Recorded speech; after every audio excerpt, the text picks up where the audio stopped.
일단 원자재 분석을 하려는데 일단 마음은 무겁습니다. 왜 무겁느냐? 당연히 어디론가 흘러갈 방향이 있어도 월가의 파생에 의한 승부 조작이 또 있을 건데 그거를 내가 과연 제대로 짚어낼 수 있을까 하는 그런 마음. 그죠? 여러분 제가 작년에 원효를 좀 잘 맞췄다고 해서 그렇다고 해서 앞으로도 계속 잘 맞춘다는 보장은 없습니다. 이 세계는 늘 냉정합니다, 여러분. 여러분이 작년에 저를 신뢰하신다고 해서 앞으로 제 의견을 신뢰하고 크게 베팅했는데 잘못될 수도 있는 거고요. 그걸 늘 염두에 두시고요. 그리고 또 하나 마음이 무거운 것은 일단 인플레 징후가 나타나고 있다는 점은 대단히 조금 나타나고 있다. 그 월가의 승부 조작을 조금 제끼고 본다면 일단은 채권 쪽에서 일단은 인플레 조짐이 되면 여러분 장기 채권은 떨어질 수밖에 없죠. 장기 채권을 팔 수밖에 없죠. 왜 그럴까요? 채권은 현금성 자산인데 그거를 뛰어넘는 인플레가 온다고 보면 지금 이거 10년물이거든요. 10년물 미 국채가 지금 조금 여러분이 봐도 그죠? 여러분이 봐도 이거 주식으로 치면은 이렇게 옆으로 늘어져서 지금 아랫단을 지금 살짝 깨려고 하고 있는 거 아닙니까? 뭐 깰지 안 깰지 뭐 반등할지 그건 잘 모르겠지만 어쨌든 지난번처럼 계속 상승하던 추세에서 일단 횡보하면서 약간 아래로 그죠? 30년물은 더 크죠. 더 많이 하락했고 이거는 심지어 전저점까지 깼죠. 전저점을 두 번이나 깨서 지금 이거는 정말 완연한 하락 신호입니다. 바이든 행정부가 그렇게 돈을 풀어 제낀다면은 당연히 이제 생각할 수밖에 없는데 근데 중간에 과연 그거죠. 과연 월가가 아니 월가가 아니죠. 이건 연준이죠. 연준이 채권의 하락을 방관할까? 다시 올릴 수 있는 방법은 있습니다. 그거는 말씀드린 대로 연준이 돈을 찍어서 양적 완화로 해서 지들이 그걸 사서 올릴 수가 있어요. 이건 완전한 승부 조작임과 동시에 왜곡인데 지금껏 그래 왔다니까요. 그런 식으로 채권을 매입해서 지금의 이거를 다 만들어 온 거죠, 지금까지. 당연히 흘러가야 될 방향, 저는 당연히 당연히 떨어져야 된다고 생각합니다. 그리고 더 떨어져야지. 지금도 고평가죠. 그죠? 앞으로 일어날 이 플레이를 찍혀나온 돈이나 뭐 생각하면 그런데 과연 FED가 중간에 돈을 찍어서 이걸 또 감아 올리는 일은 없을까? 그 생각을 하지 않을 수가 없다는 것이죠. 그러나 일단은 뭐 FED의 이런 승부 조작은 뒤로 하고 그거는 뭐 나중에 뭐 감안만 한다고 생각을 하시고 그 다음에 한번 인플레 징후를 한번 쭉 한번 보도록 합니다. 원자재 가격이 많이 오르는 게 인플레 징후죠. 일단은 뭐 원유 잘 오르고 있죠. 그죠? 마이너스 유가가 한 게 작년이었는데 벌써 57불까지 오르고 있습니다. 아직 뭐 천연가스는 뭐 그래도 뭐 작년보다 많이 올랐지만은 그래도 역사적으로는 아직도 낮은 레벨이긴 하죠. 그래도 너무 낮았던 원자재 가격들을 회복을 하고 있다. 농산물은 엄청나죠. 저희가 이득 보고 판 이후에도 콘 같은 경우는 엄청 더 올랐습니다. 휘트 밀가루는 좀 주춤하는데 이거를 지금이라도 추가로 더 사야 되나 일부 그러니까 많이는 말고 조금이라도 더 투자를 하는 게 낫나 싶을 정도로 지금 농산물 가격이 좀 많이 오르고 있죠. 콩 한번 보실까요? 소이빈, 대두도 이거. 근데 보면 보통 근데 이렇게 한 번씩 이렇게 한번 떨어지고 나면 그 이후에 넘는 듯 하다가 또 꼬라박 이런 패턴은 늘 염두에 두셔야 됩니다. 두 번이나 세 번째 넘는 듯 하다가 꼬라박는 패턴 늘 생각하셔야 돼요. 귀리도 마찬가지고요. 물론 이미 너무 먼저 크게 올랐다가 떨어지는 게 하나 있죠. 러프라이스. 쌀인데 쌀은 작년 5월에 너무 크게 올랐다가 그죠? 크게 올랐다가 지금 떨어졌는데 오히려 레벨은 그렇게 높은 편이 아니죠. 장기적으로 봐도 왼쪽 2010년도인데 그죠? 그렇다면 쌀이라도 좀 쫓아 들어가야 되는데 ETF는 없고 선물로 하기엔 또 너무 크고 또 선물은 또 세금도 그렇고 우리 ETF도 세금이 있지만요. 다른 것도 좀 볼까요? 코코아는 뭐 좀 그냥 그렇네요. 그냥 길게 볼까요? 긴 그림상에서 코코아 좀 낮은 레벨이고 커튼 오르고 있네요. 근데 커튼은 지금도 이 정도면 역사적으로 낮은 레벨입니다. 커피 볼까요? 커피. 그나마 커피와 코코아가 좀 낮은 레벨이긴 한데 이건 뭐 수요 공급 때문에 그럴 것 같긴 한데 설탕도 이 정도 레벨이면은 많이 높은 건 아니죠. 그죠? 근데 이게 월물에 따라서 콘덴고가 늘 존재하기 때문에 이건 콘덴고를 좀 보셔야 됩니다. 조금 단기로 하고요. 3월물에 16.28, 4월물 15.7, 15.64. 오히려 백워드네요. 오히려 백워드. 러프라이스는 콘덴고고요. 콘덴고가 지금은 또 많이 크지 않아. 너무 많이 오른 구간에서는 콘덴고가 크진 않은데, 근데 사실은 콘이나 휘트도 아주 그냥 긴 그림상에서 한번 보게 되면은 한번 진짜 오르기 시작할 때는 너무 크게 오르는 그런 습성이 있는 게 사실입니다, 여러분. 보시면 보이시죠? 이거 밀가루인데 2007년도 때 2008년까지 이때 우리 이때 월가가 작전을 했었어요. 인플레를 둘째 치고 한번 농산물에 더 갈 수 있는 확률이 있다고 생각하시는 분은 투자를 하실 수 있겠죠. 근데 콘덴 거 확인하시면서 장투하실 분은 가을 거는 또 오히려 떨어져 있네. 486 지금보다 떨어질 거라고. 그리고 말씀드리는데 어차피 투자를 하시는 분들에게는 말씀드린다시피 이것만 조심하십시오.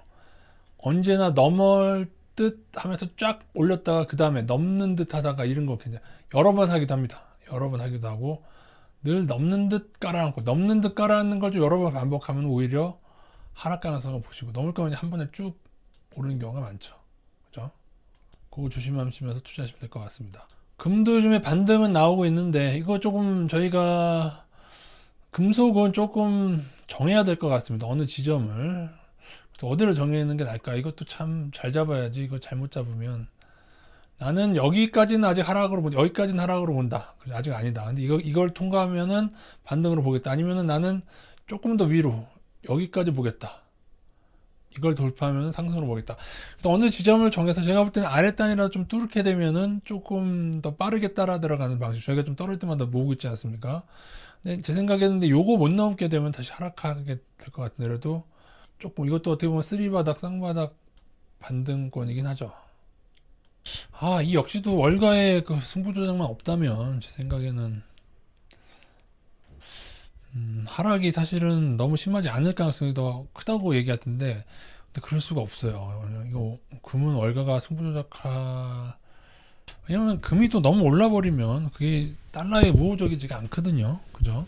각국이 지금 외환보유고를 금으로 많이 쌓고 있는데 거기다가 달러 약세가 완전히 되면은 다시 말씀드리면 월가의 승부 조작 때문에 어렵다. 딴 것도 보겠습니다. 실버. 실버는 오히려 조금 지금 조금 있으면은 나겠는데 좀 더 오르면 그죠? 이렇게 원래 여기도 낮다고 볼 수가 있는데 요거는 약간 페이크성으로 올렸다가 원래는 이런 식으로 쫙 위로 뽑았다가 떨어지면 원래 더 떨어지는 거거든요. 이거는 여기를 보는 게 나을 것 같습니다. 여기를 뚫으면 상향 보시고 가라앉으면은 추가 하락 보시고 그러면 될 것 같은데요. 오히려 구리가 강하네요. 구리는 여기만 뚫어주면은 추가 상승을 보시면 되겠습니다. 구리. 그죠? 구리가 강해 보입니다. 사실 제일 강한 것 중에 플래티넘입니다. 백금 강하죠. 원래 이렇게 올랐어야 되죠. 원래 너무 지금 저평가가 돼 있어가지고. 그런데 말씀드리지만은 금, 은, 구리, 상방, ETF 투자 아니면은 선물로 하실 수 있는 분들은 플래티넘, 백금, 은, 금 아니면 구리 섞어가지고 상방. 그 중에서 사실은 제가 제일 좋게 본 것은 플래티넘이었죠. 이게 ETF가 안 들어와 있어가지고 그렇다고 선물 투자하기에는 한 계약이 너무 커요. 덩이가. 그러니까 웬만큼 막 한 10억, 20억 투자하지 않으면은 분할 매수도 못해요. 팔라딘하고 같이 그렇게 하려면은. 물론 하나에 5천만 원인가 그렇긴 한데 5천인가 4천인가요? 올랐으니까 5천 될 것 같은데 팔라딘은 한 1억 가까이 됐던 걸로 기억하고요. 모르겠어요. 요즘 좀 변하긴 했을 텐데. 팔라디움 좀 볼까요? 팔라디움은 좀 힘 못 쓰고 있죠. 그죠? 이렇게 해서 이렇게 됐으면은 플라티넘 상방, 팔라디움 하방 괜찮은데 요즘처럼 조금 반등의 인플레가 더 크게 보면은 조금 상방을 6, 팔라디움 하방 4 그렇게 가져가셔도 되고 아니다. 나는 팔라딘이 다시 무너져 내릴 타임으로 본다. 그렇게 되면은 그래도 5대5 정도는 해야죠. 그래도 5대5. 팔라딘 하방 우위로 가기에는 조금 그죠. 인플레 우려가 있기 때문에. 근데 어쨌든 팔라딘 하방이랑 좀 믹스해서 하는 거 그 비율을 조정함으로써 조금 그렇게 하는 거는 나쁘지 않은 전략 같습니다. 제 생각에. 일단 금은 아직은 애매하다. 지금은 아직 신호가 나지 않았다. 은도 조금 애매하고 오히려 플래티넘만 조금 강하게 났고 그 구리도 아직 완전히 나진 않았는데 왜냐면 정고점을 못 뚫지 않았습니까? 못 뚫지 않고 또 이 넘는 듯 또 꼬라박는 패턴이 있기 때문에 좀 늘 2, 3일은 더 확인해야 되면 여기를 넘더라도 이거 이런 선물 그 원자재 하시면서 늘 아세요. 여기를 넘더라도 지금 넘고 있는데 넘더라도 꼭 3일은 확인해야 돼. 3일은 위에 있어야지 더 가지. 하루 이틀 오르다가 늘 떨어지는 게 너무 많아요. 3, 4일에 떨어진 경우도 많고 넘다가 깔아는 패턴이 너무 많다. 그것만 주의하신다면은 구리는 만약에 버티고 더 오른 다음에 더 버티게 되면 추가 상승 신호로 보시면 되겠다. 제 마음은 여전히 플래티넘이 제일 마음에 듭니다. 근데 모르겠습니다. 어떻게 될지.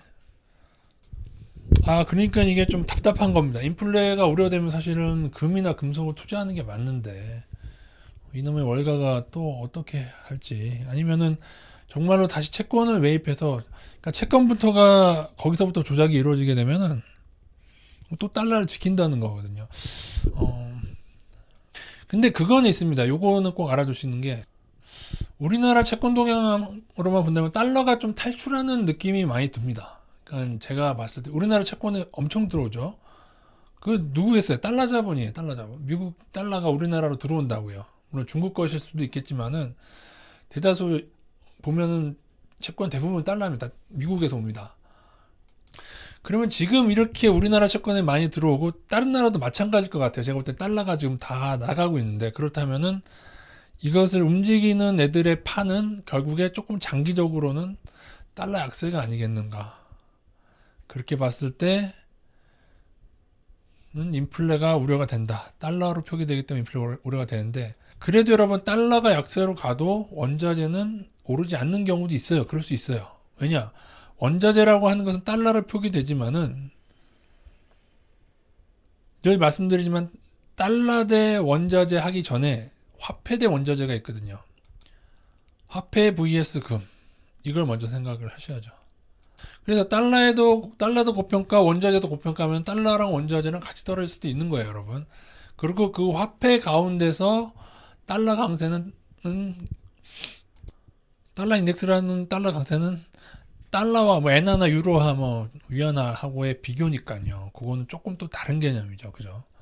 근데 달러가 좀 금이라는 게 달러로 표기되기 때문에 이거 자체에서 달러 약세가 되면은 단기적으로 오르는 습성이 있지만은 그래도 만약에 전 세계 유동성은 줄어들고 만약에 화폐 대 금으로 해서는 또 다르게 생각하는 경우도 있다.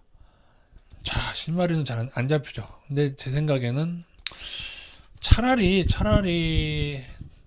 달러 탈출하고 있는 모습들을 보면은 달러가 인덱스가 반등할 때마다 달러 약세에 베팅하는 게 더 낫나 그 생각도 좀 있습니다. 물론 달러 약세라는 것도 인플레랑 무관하게 그냥 지폐끼리 해서 강세는 만들어낼 수 있긴 하겠는데 어떤 채권 동향으로 보면은 달러는 조금 달러 세력이 달러 약세로 장기적으로 이미 포지션을 잡고 지금 행동하고 지금 꾸준히 지금 엄청나게 지금 2월에만 엄청나게 들어오고 있습니다. 지금 우리나라 채권으로. 그래서 일단 달러 약세는 기존데 그것이 원자재와 그렇게 이어질지 아니면은 그러한 기조 가운데서도 또 굳이 채권은 또 방어하나 그 생각도 들고 이렇게 해서 제가 처음에 말씀드렸죠. 제가 분석을 하려고 했는데 일단 한숨부터 나온다. 왜? 그죠? 월가의 승부 조작 때문에 그렇습니다. 월가와 FD가 너무 굳건하게 동맹을 맺고 있어서 그렇습니다. 여러분이 선물에 이미 중독이 되셔서 레버리지로 단기에 쇼부하시라는 분은 뉴스를 끊으세요. 여러분이 뉴스를 보고 하면은 월가에 조종당해요. 어차피 여러분이 그렇게 한다고 하는 것은 도박이잖아요. 그럼 차트만 보고 베팅을 하세요. 근데 그래도 망해요, 여러분. 레버리지 투자는 위로 아래로 얘네들이 막 흔들기 때문에 아래로만 흔드는 게 아니거든요. 위로 흔들면은 무리하게 투자하면 레버리지 쓰면은 반대면 매당해서 안 되는 거예요. 그런 게 아니라면 ETF를 그냥 분할로 모으는 거 정도가 답이 아닐까 전 개인적으로 그렇게 생각합니다. 글쎄요. 화폐는 이렇게 찍어내고 우리는 무엇을 가져야 되느냐. 예. 저는 백금은을 가지고 싶었는데 지난번 500불 할 때라도 지난번 백금도 엄청나게 오르긴 했네요. 지난번 작년에 폭락한 이후에 벌써 500불 찍고 1200불이니까요. 그래서 저는 금을 투자하지 않을 수는 없을 것 같습니다. 그러니까 제 생각에 그러니까 분할로 모으라는 거 일부는 가지고 일부는 떨어진, 그러니까 한 번에 올인하지 말라는 뜻이 제가 볼 때는 금이든 백금이든 뭔가는 일부는 조금 가지고 있어야 될 것 같아요. 저희가 이것이 꼭 금이 오른다는 서가 아니고 승부조작으로 오르지 않는다고 하더라도 리스크 해지 차원에서 인플레 해지 차원에서 우리가 조금은 가지고 그다음에 더 떨어지면 더 사는 전략으로 가는 게 여전히 맞는 전략이 아닌가 그렇게 보고 있습니다. 아니면 차트대로 하시려면은 나중에 여러분이 지점을 정해서 이렇게 하시던지 아니면 조금 여유롭게 정하시던지 여기를 뚫게 되면은 나는 투자하겠다. 아니면 다시 깨게 되면은 좀 줄이겠다. 그렇게 하셔도 될 것 같습니다. 길게 했는데 별로 도움이 안 되실 것 같은데요. 예, 제 생각은 좀 이 정도가 되겠습니다. 저는 지금 팔라디움 인버스는 좀 투자를 하고 있고요. 금 상방은 조금 끊어놨는데 플래티넘 상방이 좀 플래티넘 ETF 들어오면 얼마나 좋을까 그 생각을 하고 있고요. 금하고 그것도 같이 금구리도 같이. 근데 지금은 팔라디 인버스가 더 많습니다. 그리고 국채도 지금 ETF가 들어와 있어요. 국채로 검색을 하시면 국채도 인버스가 있어요. 장기 국채 인버스가 있으니까요. 인버스 말고 그냥도 있을 거고요. 장기 국채로 검색하시면은 인버스도 있고 뭐 레버리지도 있고 그냥도 있고 곱버스도 있고 하니까요. 이렇게 투자를 하실 수가 있고요. 달러도 가능합니다. 달러도 있고 인버스도 있으니까요. 달러 하락을 하시는 분은 인버스 투자하시면 되고 요즘에는 ETF가 달러도 많이 들어와 있어서 등등 해보실 수가 있을 것 같습니다. 근데 뭐 투자는 하는데 여러분 20-30%를 투자하더라도 꼭 좀 분할로 대응하는 식으로 하는 게 낫지 않겠나. 예를 들어 여러분 20% 투자했는데 그게 만약에 크게 수익이 나버리면 그냥 그것만 가지고 가는 거죠 뭐. 그죠? 그렇게라도. 아니면 또 떨어지면은 나머지, 그러니까 내가 1000만 원을 배당에 놓는 거, 예를 들어 금이 1000만 원에 사고 싶다.